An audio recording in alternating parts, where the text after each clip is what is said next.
Thank you, Dave. Appreciate it. Hey, good afternoon, North Carolina. How are we doing today? Yeah, good. Man, I love a conference of professionals that are this excited to be here. I tell you what, it does my heart good. I tell you what, how about it for Deputy Secretary Wallace and Governor Cooper? Let's hear it for them. Thank you, guys. Yeah.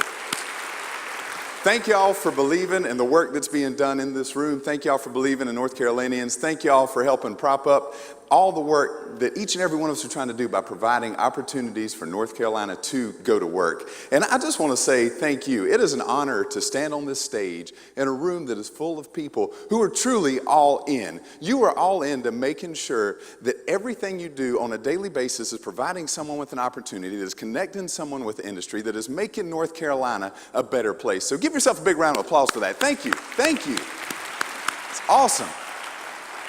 And I just want to make sure we're all on the same page. So when I say we are, let me hear you say all in. We are? All in. Oh, I need more than that. We are? All in. Come on, give me more. We are? All in. Ladies and gentlemen, good. We are all in. In the next few minutes, we're going to talk about what we can do to be all in to get even greater gains in workforce development. As we look at the development of North Carolina and where this state is going and can go, gosh, we've got so much opportunity to impact lives each and every day and to change the scope of what our workforce looks like to prepare for that 21st century. So today we're going to spend a little bit of time diving into that. But as we do, I think it's important that we take a step and look back at the beginning of how we got to where we are. So I just want to start with a really simple question. Who inspired you to do the work that you're doing in your career? Was it a parent, a teacher, a friend? Who inspired you to do the work that you're doing? For me, growing up, I had a great example of what I thought a thoroughly educated, well-accomplished person should look like. It was my dad. He was an architect, an engineer, a physicist, a farmer, an entrepreneur. I mean, the man could do anything. He even designed and built his own house. With his own two hands, he cut every board and drove every nail. And this was before pneumatic nail guns, by the way. So it was incredible what the man could accomplish. Not only that, he was the owner, the mechanic, and the accountant for businesses that he took from the ground up. Businesses that for over 50 years have provided for our family and given him the ability to do the work that he loves. There's nothing my dad couldn't do. And growing up, I don't know about y'all, but we never had a repairman on speed dial. My dad, he was the help desk and the support technician. If something was broke, Daddy got it fixed. If he needed a tool and he didn't have it, guess what? The man made the tool. He would create whatever he needed in the moment to make whatever needed to happen, happen. Now, and I don't know if any of you can identify with this or not, but how many of us have ever purchased something that had some assembly required? Anybody? Maybe something from IKEA or a bike for a child at Christmas. We've all been in that. And so we start opening that box, right? And we pull a few things out, and then all of a sudden this little piece of paper falls out. And we pick it up, and we look at it, and across the top it says, instructions. And there's this defining moment in our minds where we look at it and we think, nah, we don't need that. And we toss it to the side. And we start working. About 15 minutes later, we're back over here shuffling through the cardboard and the papers. Where did it go? Where did it go? Trying to find that piece of paper with the instructions on it so we can figure out what in the world we're trying to do. Now, growing up, my dad always said he didn't want the instructions. And for most of my life, I thought, well, he's just trying to show me he can do it without any help, right? It's just a pride thing. But as I got older, I realized it wasn't that he didn't need them. He truly didn't want them because he wanted to take the time to put whatever that was together so meticulously so he could understand how and why it worked the way it did. He didn't want to accept the fact that it just worked simply because this piece of paper said that. He wanted to know the how and the why behind it. And wanting to know that how and why, it gave him the ability to create, to innovate, to create things like this bowl here, made out of black walnut. Let's see if I can get a picture on the screen for you there. Now, this bowl's made out of black walnut. Now, when you look at that, you might wonder, well, how did Charles Holland create that? Well, he did it with this machine. Now, if I asked you what you could do with an old lawnmower motor, an old power takeoff drive shaft, a pile of scrap metal, and some random pulleys, you'd probably say, Peyton, sounds like a wonderful list of items I would take to the dump. I really doubt you say, Peyton, I think I'm going to build a machine that looks like it's about to hurl a large wooden block in my direction at a high rate of speed. My dad, given that same list of ingredients, saw the potential to build something that could create this bowl, not in the normal amount of hours it would usually take, but in a matter of seconds. Now, to build a machine, that could create a bowl like this, you need a team of mathematicians, physicists, engineers. They'd have to design it on some complex computer system, right? Get a prototype done. You know what my dad did?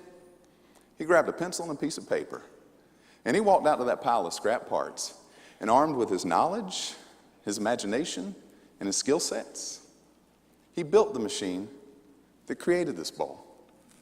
My dad, he was the mathematician, he was the engineer, he was the physicist, but he was also the welder, the mechanic, and the woodworker. And get this, he was exceptional at all of those things. And he was exceptional at all of those things with a high school diploma. And you're probably thinking, whoa, Peyton, now wait a minute. You just said the words architect, mathematician, engineer, and physicist. I'm pretty sure I didn't have any of those titles after my high school diploma when I graduated, right? The thing is, how can somebody have all of those titles with a high school diploma? It's really simple. My dad was a student of life.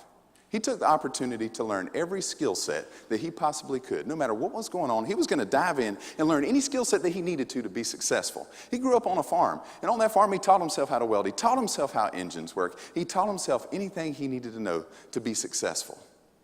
That's what gave him the ability to do all of those things. And growing up as a young man, seeing my dad do that, man, I wanted to be just like him, literally able to build my future with my own two hands. So I got really excited when it came time to go to high school, and I saw classes listed like, oh, there's masonry, carpentry, and horticulture. I thought, yes, I'm finally going to be able to take the courses that are going to help me be just like my dad. I was so excited. And then all of a sudden, I started to realize that the rest of society didn't necessarily share my excitement about that coursework. You see, my fellow students and I, pretty quickly, we were bombarded with the message of, Peyton, you know, if you really want to be successful, probably shouldn't think about that masonry class, but let me tell you what you need to do to get in a four-year university, because that's how you're going to be successful. Right? The message just came from every angle, right and left, every way we were going. And this isn't something that was new for our generation. This has been going on for decades. Because sometime back in the 70s and 80s, someone got the bright idea that we needed to tell every single student that they had to work smarter and not harder. And you know, that's not a bad concept, right? There's a lot of truth in that. Why work harder than you have to if there's a better way to do it? Come up with that. Fantastic. Nothing wrong with that statement. The challenge is, somehow over the years, that statement has been misconstrued and morphed into the infomercial that we hear today that says, the only path to success, respect, and a real education is a four-year degree. Cue cheesy smile. Parents, open up your wallets. Thank you. Right? That's the message that's been delivered for the last 40 years. And as I think back, I get to travel across the country, and I work with students and teachers at every level of education. And everywhere I go, that message is still incredibly prevalent. As a high school student, very rarely was I asked, what do you want to do when you graduate? But almost every day, I was asked, where are you going to college? That seemed to be the expectation, no matter what. That was the barometer for success. And that still is the barometer for success in a lot of households, in a lot of communities, in a lot of areas. But as I reflect back on my dad and what he was able to accomplish with a high school diploma, and as I look at the job market today, a market that's different than it's ever been, there are so many incredible opportunities that we have. You know, you work in this every day. There are so many incredible opportunities that we have in our job market that didn't exist 5, 10, 15, 20 years ago. Opportunities for people to do incredible things in their lives, to bring themselves to a new state, a new place. The opportunities are endless, but that message is still persevering. You know, I got a chance to sit down with an industrial contractor. They build big power plants and incredible structures. And they said, Peyton, we're struggling to find welders. We're having such a hard time finding welders. I said, well, tell me a bit about that. He said, look, all we need is somebody that's got 3 certifications, which you can easily get in 2 years at a community college. We just need 3 certifications. I said, well, that's great. How much you starting them out at? Well, between $60,000 and $80,000 a year. Anybody thinking about a career change out there? Where's that? I saw Tony Riga and Bob Witchger. If you're thinking about enrolling in a community college, go talk to those guys. They might be able to get you on the welding track. Right, $60,000 to $80,000 a year starting out. Imagine that. You could be 20 years old with little to no student debt, making $80,000. That is an incredible value proposition, particularly when you look at the numbers that the average 4-year degree graduate, they're going to start out making about $43,000 a year. And the Bureau of Labor Statistics reports that regardless of how long they've been out, if you're looking at all bachelor's degrees in the workforce today, you know what the average income is? $61,000. So they can start out, 2 years out, 3 certifications, $60,000 to $80,000. And 28% of folks with an associate's degree are making more than the average bachelor's degree. Think about that. These are stats. When we talk about everything I heard is the only path to success, the only path to financial reward, the only path to job opportunity lies in a 4-year degree. But as I look at those numbers, I'm not so convinced of that anymore. Are y'all? No, there's other opportunities there. And if we look at this stat, 1.9 million, that's the number of students that walked across the stage to receive a bachelor's degree this past May. 1.9 million. Nearly half of them ended up working in a job that did not require the degree they went to receive. Nearly a quarter of them, get this, went to work in a job that didn't require a degree at all. Think about that. So next time you go into Starbucks, you can probably have a high-level conversation about Faust or the Odyssey or something, right? So make sure you have some conversation. But the reality is they went and invested in something, right? And half of them aren't even getting to use it. It's like getting a new toy for Christmas. You got a new bike, but you ain't got nowhere to ride it. What in the world? What are we going to do with that? Why do we get it? And the thing that tops it off, nearly $40,000. That's what, on average, each one of those 1.9 million students owns in student debt. Nearly $40,000. They invested so much of who they are, so much of their futures into an opportunity that isn't aligning with what they went there for. And what's that doing for them? Well, it's causing them to delay getting married. It's causing them to delay buying a house, buying a car. They sure aren't saving for retirement, right? Their lives are being put on hold because they invested in something that isn't giving them the return they want. And why is that? Well, there's a couple things that come into that conversation. One of the main things is this ratio. Everybody say one. One. For every one job in this country that requires a master's degree or beyond, there are two. Everybody say two. There are 2 jobs that require a bachelor's degree, and there are 7. Everybody say 7. And there are 7 jobs that require 2-year associates, apprenticeship certificate, or advanced technical training. 1, 2, 7. We've spent so much of our time over the last 4 decades focused on the 2 that we've sent everybody down that pathway. We've left out the 7. We forgot to put students on the trail to follow the opportunities that exist in that 7. And as a result of that, students are getting degrees. They're going out and realizing, you know what, I don't have the skills I need to get the job I want. I don't even know what job I want, so I really don't know where I'm going with this, right? If I had to ask you, what's the largest graduate school? When I say graduate school, I mean the school that has the most students who already have received a 4-year degree and are coming back for advanced education. What's the largest graduate school in the state of North Carolina? Oh, okay. Some of y'all heard this before, all right? So most popular answers I get are NC State, Duke, Carolina. Ladies and gentlemen, this number right here is the number of folks on the campus of Wake Technical Community College that already have a 4-year degree. They have come back because they got into the workforce and realized, hey, I don't have what I need to get a job. So they're going back to Wake Tech to get those skill sets. Our community college systems are preparing. They are the place where graduate students are coming to go to work, right? Think about that. Everybody in the world has thought about graduate work, and that's just a whole different concept on education as it is, right? We think about graduate degrees as advanced degrees having to go into a master's and a PhD. Hey, to me, a graduate degree is, are you advancing the skill sets that you already have? Are you moving closer to becoming a master in whatever trade or field it is that you're in? That's a graduate degree. But that's how many students are having to go back and do it again, right? What if we gave them a chance to do it right the first time? What if we saved them the amount of time and investment they put into something that didn't give them return and gave them the opportunity to open the door to a pathway that they can fall in love with right to start with? And that's what we're here to talk about today. And when we look at these numbers, all that these numbers tell us is that there's a severe divide between the education being attained and the skills that are needed in the workforce today. And that divide is what we call the skills gap.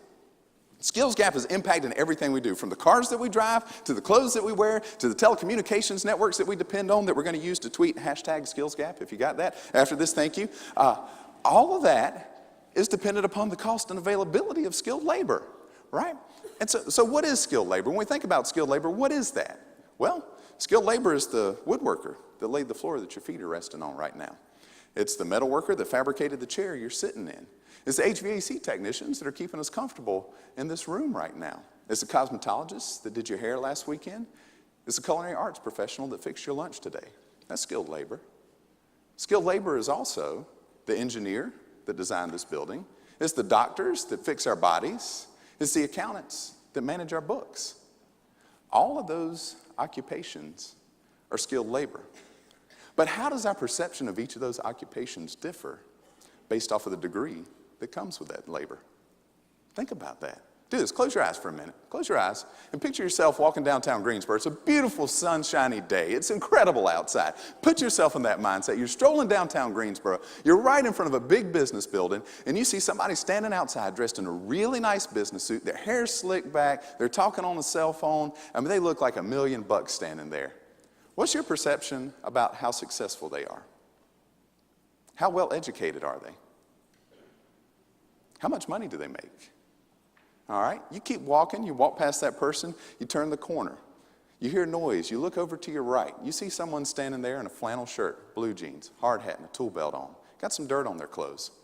What's your perception about how successful they are? How well educated are they? How well paid are they? You can open up your eyes now. Was there a difference in our perceptions of those two individuals? If given the opportunity, which one would you choose to be? Back when I was talking to you about my dad, and I said he's an architect, a physicist, and all these lauded titles, and I told you he just had a high school diploma, did your perceptions of him change? You know, let's be real. We know that there's a societal bias around a lot of occupations in our state and our country today. It's been going on for 4 decades. It exists. It's real. But ladies and gentlemen, as we think about that societal bias, we know we work in these fields every day. We try to connect people with jobs in these careers every day, and sometimes we're even guilty of thinking about that societal bias. But folks, I'm here to tell you, there's a man in Chatham County that started a septic pumping business probably about 15 years ago. And when you think about that business, it's probably not one that gets you real jazzed up and excited, right? I can imagine there are a lot of images come to mind, not many of which you can vocalize right now, all right? So he started a septic pumping business. Ladies and gentlemen, that man's one of the most well-educated people in Chatham County. His septic business went from just a one-truck pump to he's got about 10 or 15 trucks running around the county now. He's making more money than he knows what to do with. He's opened up a wedding venue. He's doing everything he wants in life because he took the time to identify a skill and a need that existed and marry those two together. Ladies and gentlemen, that's the perception of trade, the perception of skill. It's often all in our mind. One of the things we got to really focus on in this conversation is when we think about the dignity of work. Everybody say dignity. Now, a lot of times when we have conversations about skilled and technical labor, there's some preconceived notions about the man that pumps stuff out of your septic tank. There's some preconceived notions about that construction worker that's dressed in flannel and a little bit dirty, right? But the most important thing we got to drive home is bringing dignity back to those areas, bringing dignity into those areas of work and talking about them with dignity, because if we don't, we start to see some pretty negative impacts. I'll give you an example of that. We had a student down at the school. A politician wanted to come and visit and see what was going on down there. And so the principal gathered 4 students together, and the politician came in and said, hey, tell me what you're going to do after you graduate high school. The first student said, I'm going to UNC, and I'm going to study journalism.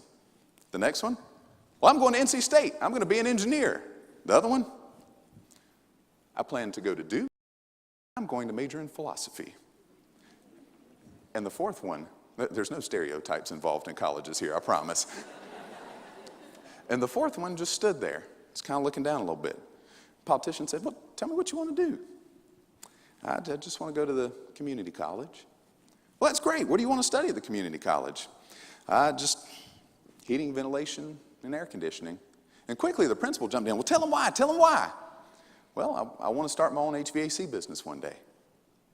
Somehow, this student who was driven, this student who was an entrepreneur, this student who was going to go out and create jobs that would pay between $39,000 and $64,000 a year, by the way, who was going to impact the local economy, who was going to keep you cool and keep you warm in your homes and your offices, this student who had all of that going for him, who had the passion for a trade, who had a path lined out much more clearly than anyone else, for some reason, he didn't feel that he was as valuable as the others standing there because it didn't come with that degree that's tied to it. Ladies and gentlemen, that's the impact of what happens when we don't add dignity of work to the conversation around the skills.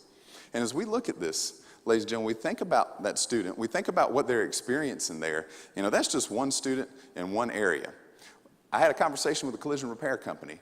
They're looking for 440 technicians to come to work for them right now. 440 technicians. But guess what? They can't find them. They're looking everywhere. They're turning rocks over right and left, and they can't find a technician to save their life.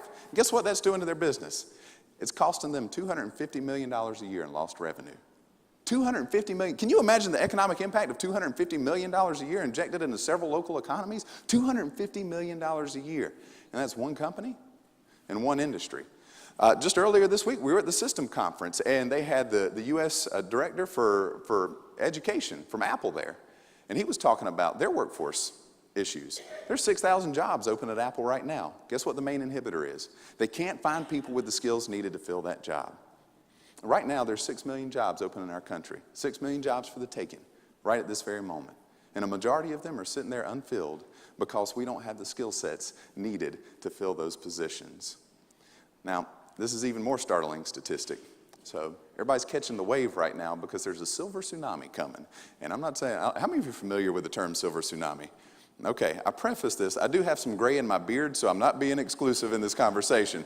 But the silver tsunami is what's been coined as the retirement wave of baby boomers from the workforce today. And it's not 10,000 a week, it's not 10,000 a month, it's not 10,000 a year, it's 10,000 a day are exiting our workforce. That's leaving a huge gap that we've got to put somebody in, y'all. That's leaving a massive gap that we've got to start filling with skilled and qualified workers. That's more than 1.9 million people who are graduating with a bachelor's degree can come close to filling. So when we have this conversation about the skills gap, we have this conversation about what we're doing each and every day, it really comes down to how are we talking about education? When we think about education, are we putting a master craftsman on the same level as a master's degree? Think about it. When you go through an apprenticeship program, what's that? 4-year apprenticeship program. How long do you spend getting an undergraduate degree? What's that? 4 years? Well, it used to be. Now it's stretching out to 5, 6, and 7, right? So I don't know why we continue. In higher ed, I'm not sure why they continue to call it a 4-year degree when it's not really a 4-year degree anymore. But nonetheless, we're looking at the same amount of time, right? Theoretically, students are gaining mastery in those skill sets. They're entering into the workforce. But guess what you see when you get emails from people, the MA or the PhD or the EDD, right? And we celebrate those. We always announce someone's title and what they have. What about that master carpenter, that master electrician? When are we going to start celebrating them for the expertise that they bring to the table at the same level? So that's challenge number 1 today, is to change the conversation that we have and start valuing master craftsman the same level as a master's degree. Because ladies and gentlemen, when we think about education, my definition of education is someone learning something they didn't know before? If they are, well, guess what? That's education. And that education, ladies and gentlemen, is even more valuable when that education can be applied directly to a career that someone is passionate about, that allows them to give back in their communities, that allows them to be a productive member of the workforce. That's our goal in education. That's why we do what we do in workforce development. That's why we try to connect people to career opportunities, right? That's what it boils down to. But our students don't quite seem to get that. They see college, and I get to, how many of you have ever done a mock interview with a high school student? Anybody ever been in that situation? Okay, perfect. I get to serve in those positions quite often in my role in Skills USA, and a lot of times they'll ask me to serve on a scholarship prep committee. So we get to sit down and have some conversations with students. First question I always ask every student is, why do you want to go to college? What do you think the most popular answer is? Okay. I'm hearing a few things. Well, 1, my parents want me to go. 2, I want to get a good job. 3, I want to make money. The most popular answer is this: I want the experience. I want the experience. That's what I want. And I look at them, I was like, really? Yeah, I want the experience. Well, what's that experience going to help you get? Well, it's going to prepare me for life. Really? Did you go to the same college I did? I don't know. Right? Prepare you for life. And then I proceed to have a moment with him and say, let me tell you, let's talk about an experience and the definition of what an experience is. Because guess what? You can get an experience taking a hike in the wilderness. Guess what? You can get an experience. How many of you have that little corner shop or corner store, and there's always that group of old men that sit down there? They've been eating breakfast there for 50 years, and they just sit around and tell stories, right? Anybody know where that happens at? Right. Guess what? You can sit down there for about an hour and get all the experience you need in the world, right? You can learn everything. You don't have to pay $40,000 for that. And shoot, they might even buy you breakfast. How about it? So that's an experience. I can get an experience working in retail. Anybody ever work in retail? Yep, that's an experience. I'll tell you that much, right? So many opportunities to get an experience. I'm like, let me get this straight. You want me to pay you $40,000 so you can go have an experience? I don't think so, boss man. We're going to have to look at another opportunity, right? The problem is they don't know how to define what experience it is they need. I remember when I was in high school and I started playing sports. Anybody play sports? Awesome. I remember when I got out there and I wasn't all that muscular, and we started playing. I said, you know what? I need to beef up a little bit. I need to start lifting weights. I know what I'll do. I'll go get me a gym membership. So I went to my dad. I couldn't drive yet. And I was like, Daddy, I need to get a gym membership. How much is it, son? Well, it's $20. All right. Tell you what. Saturday morning, you wake up at 7 o'clock. You meet me with $20, and we'll go get you that gym membership. And I said, yes, sir. All right. So Saturday morning, I'm up and ready. I'm already in the truck at 7 o'clock, ready to go. My dad gets in, sits down, don't say a word. Doesn't even say good morning. Cranks it up.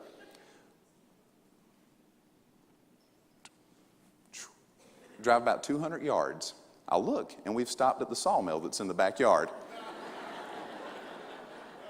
For the next 12 hours of my life, I toted boards, I threw slabs, I cut wood, I did everything you could think of at a sawmill. And at the end of that 12 hours, I was about like this. I could barely walk. I'm laying down on the slab pile. Every muscle in my body is aching. Things I didn't even know could ache or ache. And I'm finding new places. I'm like, what is this? And my dad comes up to me and says, all right, now, I told you membership for this month was $20, right? That's what you said it was. So my usual membership rate is $20 a month, but I tell you what, I'm running a special. If you sign up for the summer deal, I'll give it to you for free. What do you think?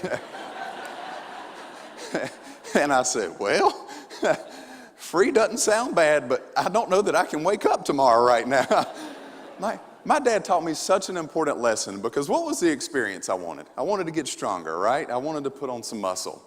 What he knew in his infinite wisdom is that there was no point in me throwing $20 away to go to a place to pick up some heavy things for an hour and a half and then drive back home and waste gas money too. At that sawmill, I had the chance to pick up a lot of heavy things. But more than that, I had the chance to work with my dad and actually learn some skill sets that ended up being valuable in a lot of other areas of my life. Because we sold the lumber, right? So guess what? When a customer comes up, what do you have to do with a customer? You got to say, hey, you engage, you interact, right? All of a sudden, I'm getting sales experience, and I didn't even know it, right? So I'm getting these valuable experiences and learning how to run a chainsaw, how to do this, how to do that. Things that particularly came in handy a couple weeks ago, right? Things that I needed in my life that I didn't even know I needed.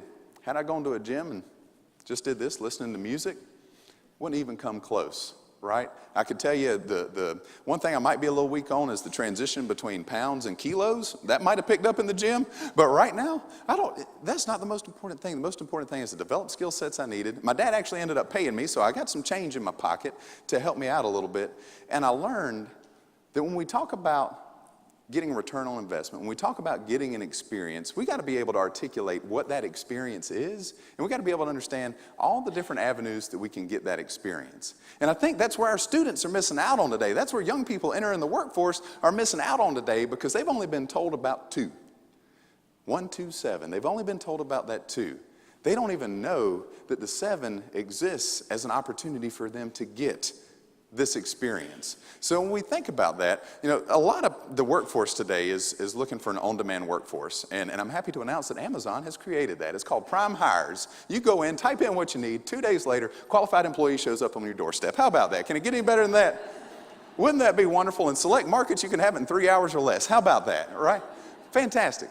That's not quite how the market works out there. Even though industry is demanding employees today, the fact is we've got 40 years worth of a story, 40 years worth of students thinking they need a certain experience, but not knowing what experience that is to overcome in this process. So we've got some work to do to start having some conversations to move the needle in that. And I don't want you to misconstrue anything that I'm saying today. I don't want you to think that any of this conversation is saying we don't need 4-year degrees. No, we most certainly do need a 4-year degree. And I learned that lesson really early in life. Anybody grow up in the country? Anybody out here grow up in the country? Did you ever run around barefoot? All right, have you ever been running around, all of a sudden, you get something stuck in your foot? Yeah. Had that happen one time. So I went to my dad, as I did with most things. Like, Dad, I need you, I've got, it hurts so bad. Can you help get it out? I remember it like it was yesterday. Okay, son, hang on a second.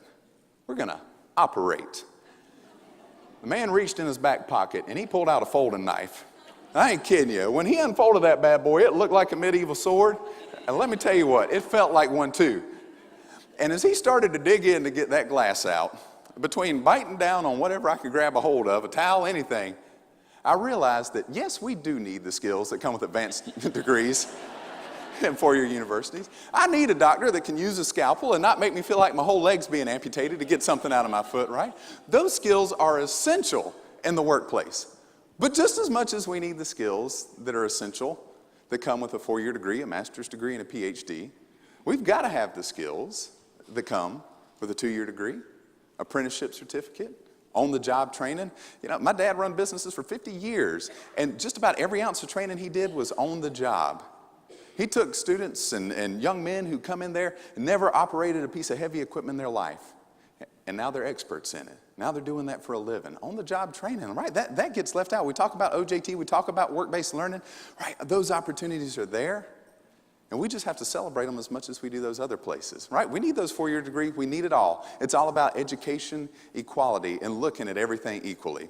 So here's some simple steps. Today I'm going to have a workshop over here, and we're going to get into the nitty-gritty because we're dealing with millennials and Gen Zs. How many of you are frightened by millennials and Gen Zs or don't even know what a Gen Z is? It sounds like a vitamin, doesn't it? I don't know.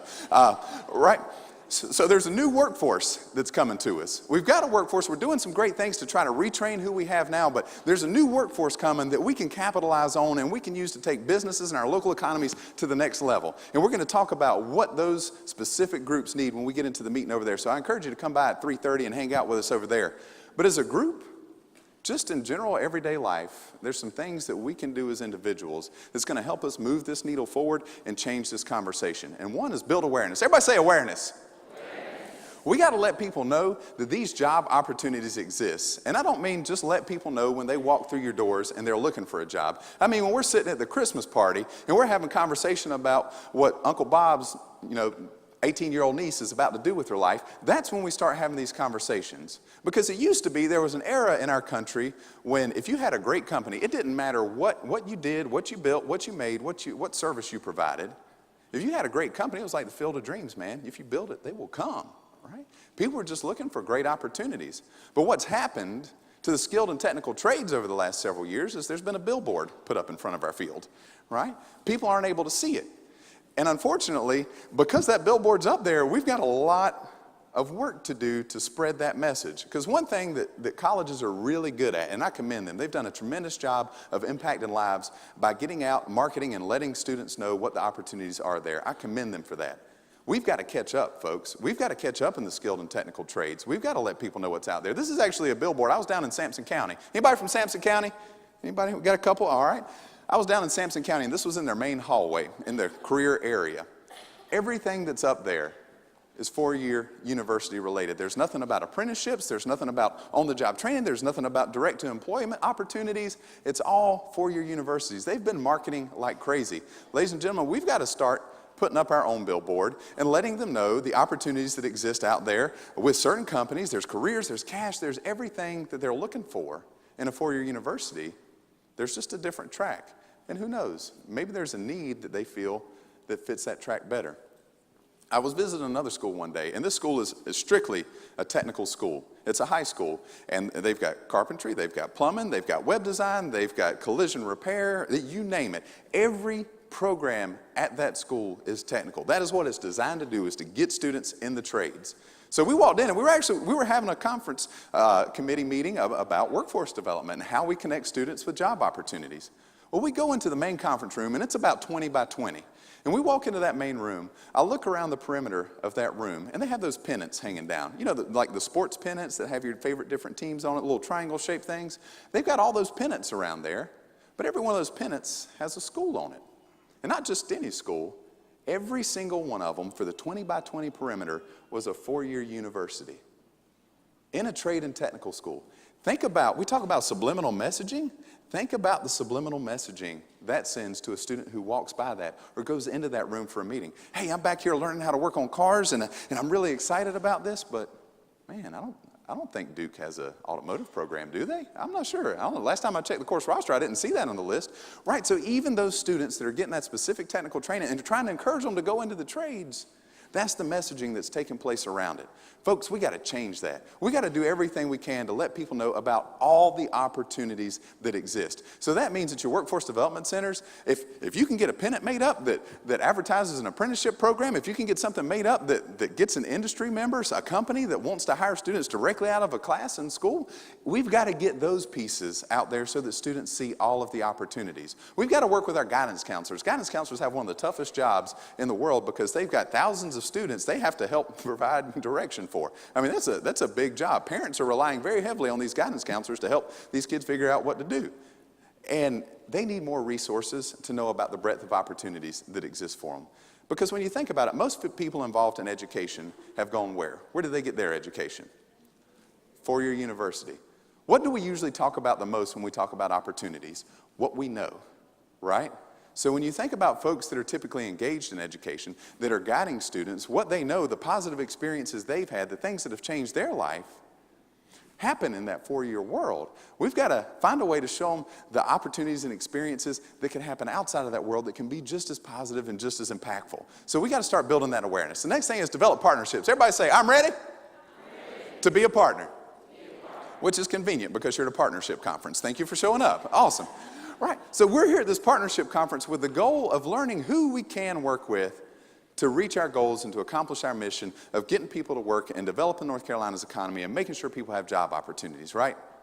I want to tell you about a partnership. In conversations with Robin, when they asked me to do this, David read out that I was involved in Skills USA. I'm the executive director. Skills USA is an incredible organization that I see impact students' lives on a daily basis. And she asked me if I'd share a little video with you to talk about Skills USA because we're here to be a partner in this process too. We want to help you connect to the next generation of workforce. We want to help connect industry members to that next generation of workforce. We want to be in this collaborative effort to make North Carolina the best state it can be and to put NC to work. So here's just a quick video about Skills USA. We define Skills USA as a partnership of students, teachers, and industry, and we all work together to assure America has a skilled workforce. We need young people that are engaged in the trades, excited about the trades, have passion about the trades, and Skills USA provides that talent pipeline. I think the 21st century manufacturing sector is like nothing that people have any idea. You're more likely to have an iPad than you are a wrench in the 21st century manufacturing world, and we need men and women with the skills necessary to move our economy forward. The next generation of workers are coming out of Skills USA. When you come to Skills USA, you see every job that you would walk into a small town or a city functioning on the competition floor below. If we're gonna make that small town or city come to life, then we gotta train and develop people to make that town function. Trade jobs are not desirable anymore. Parents think, hey, we need people to go do those, but not my kid. We really need to let the kids themselves decide what they want to do. And that's one of the great things about Skills USA is they get to choose something they're passionate about, which makes them a better employee because they're doing what they love to do.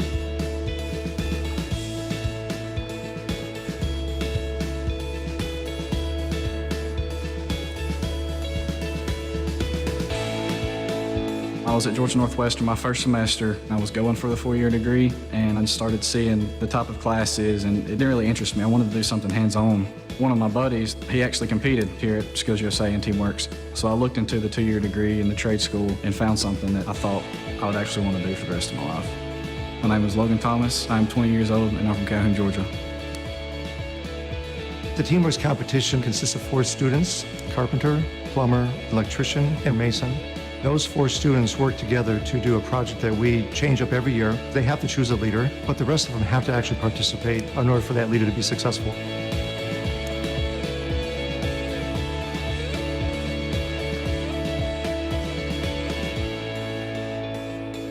The TeamWorks competition really complements what we do in a classroom by teaching first and foremost work ethic.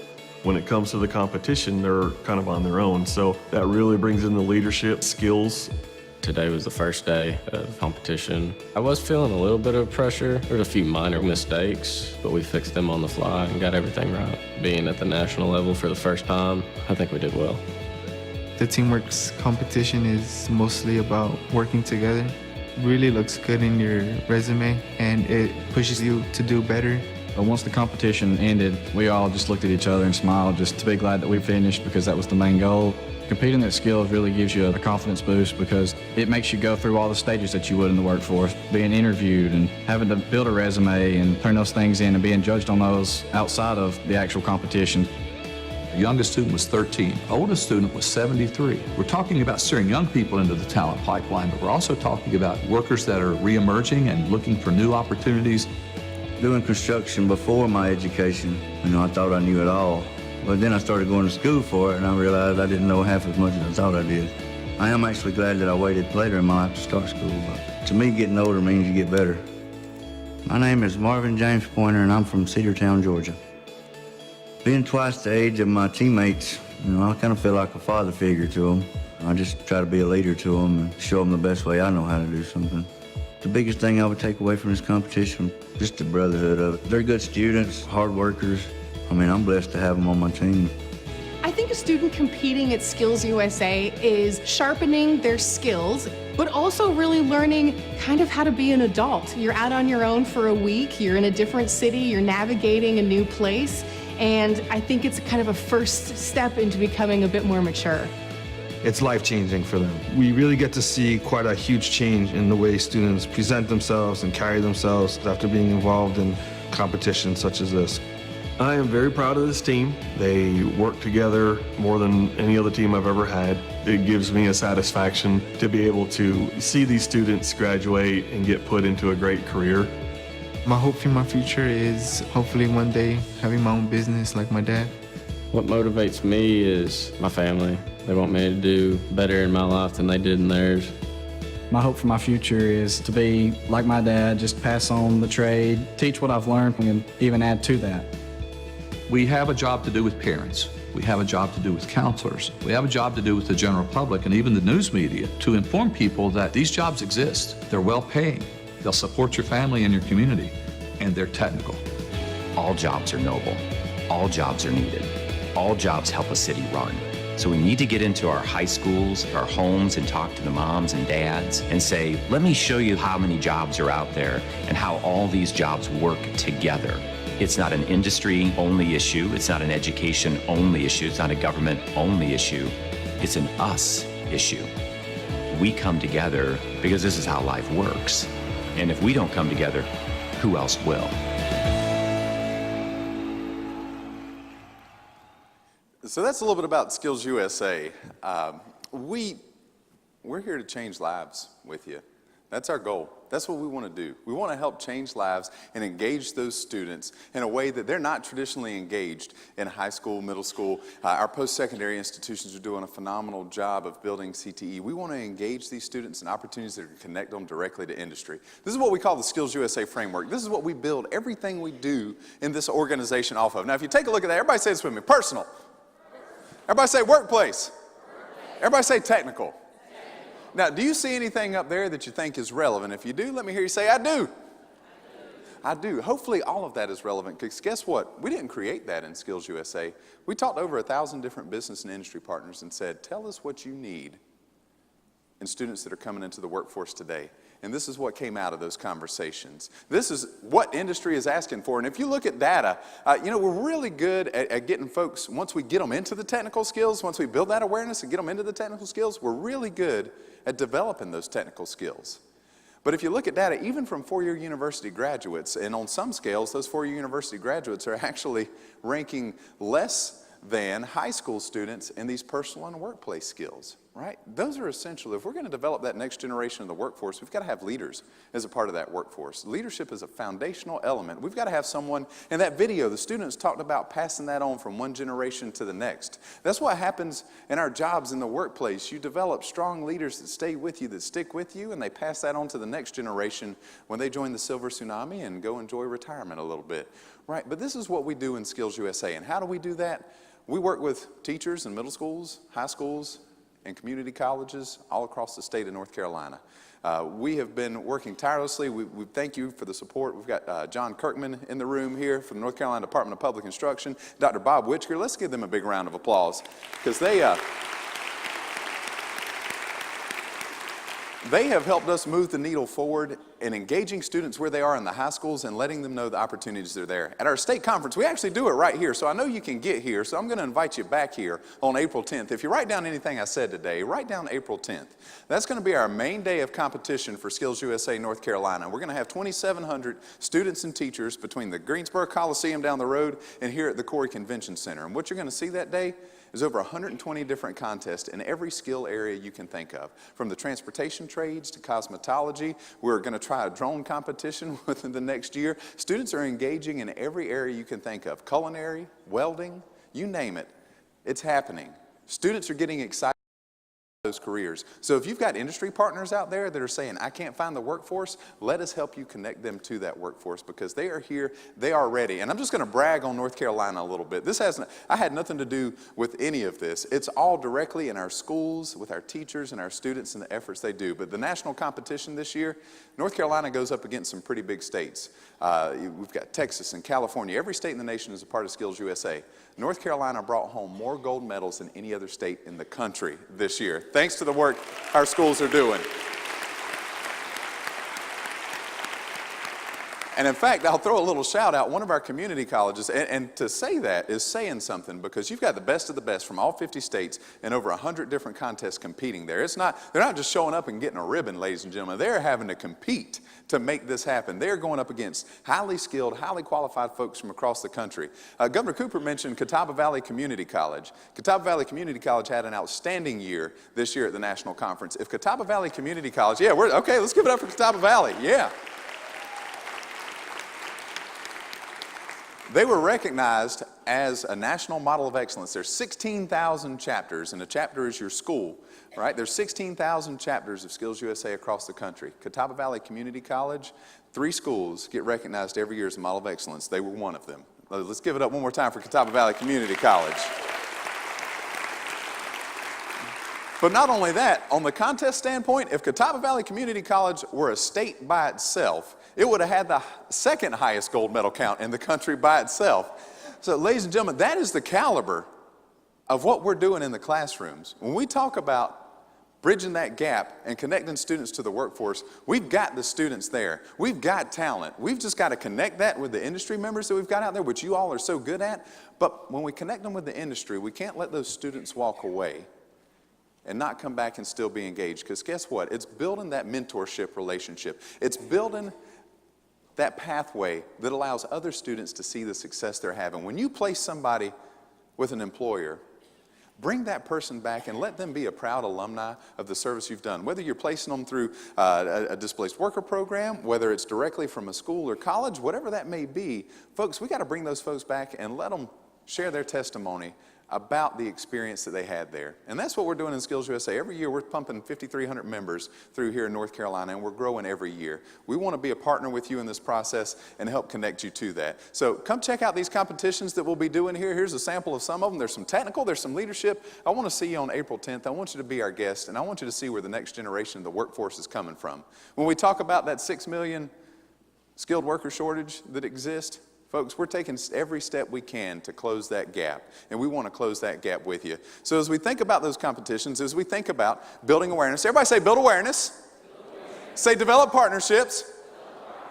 The last thing we got to do, ladies and gentlemen, is change the story. Everybody say change the story. We can't keep letting the same story be told over and over again. We got to have that conversation about master craftsman and master degree. We got to have the conversation that engages folks differently in education. Because we can all identify, whether or not we work in the skilled and technical trades, we can all identify with the necessity of what exists there. How many of us have that list? We probably all do, of phone numbers that's hanging on our fridge of people that possess the skills that we don't have, that we have to call from time to time, right? Yeah, how many of us have had a toilet that's had an identity crisis in the middle of the night? All of a sudden you say, you know what, I'm done taking this crap, I'm going to be a fountain.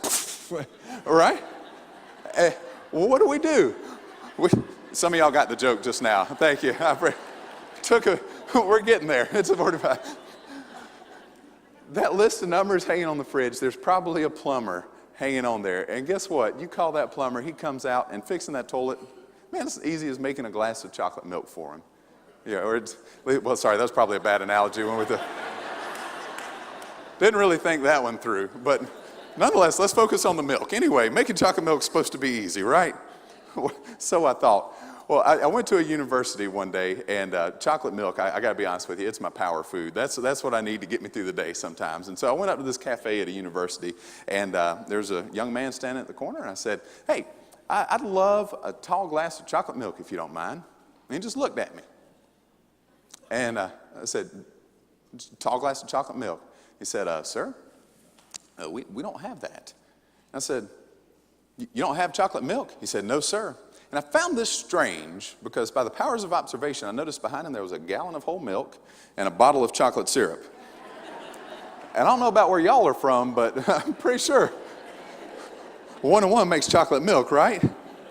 And so I looked at him, I said, are you sure you can't make it? And he went over to the computer and started punching in. No, sir, we don't have it. I said, well, just see what you can do for me. So he goes back, he gets a smile on his face. You see a light bulb come on. I don't know how bright it was, but a light bulb came on.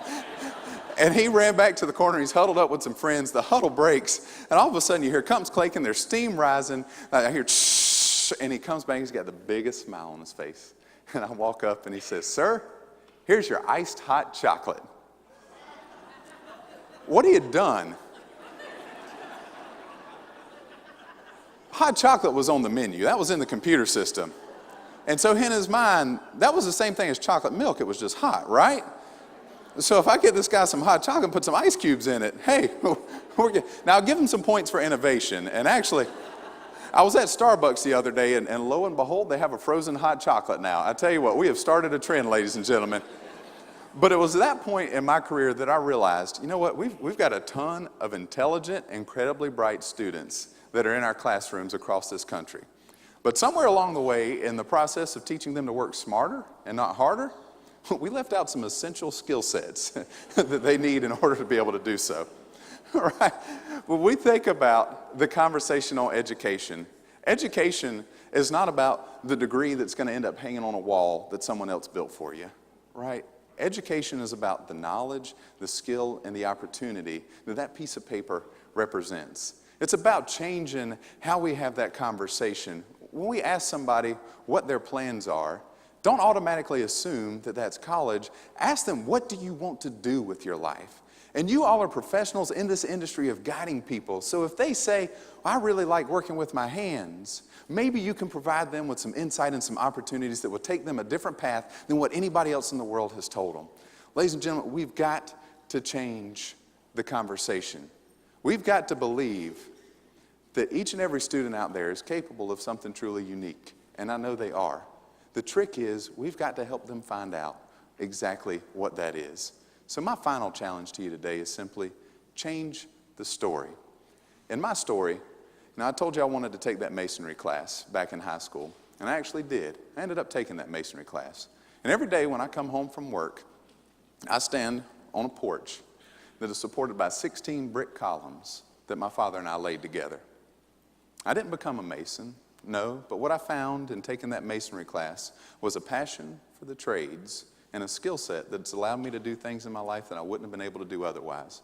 So every day as I stand on that porch and I enjoy a glass of chocolate milk, I realize that skill is a part of my story. Skill is a part of your story. Skill builds our stories. So my challenge to you today is go out, share a glass of chocolate milk with someone, and tell that story. Thank you very much. I appreciate it, y'all. It's been wonderful. Thank you.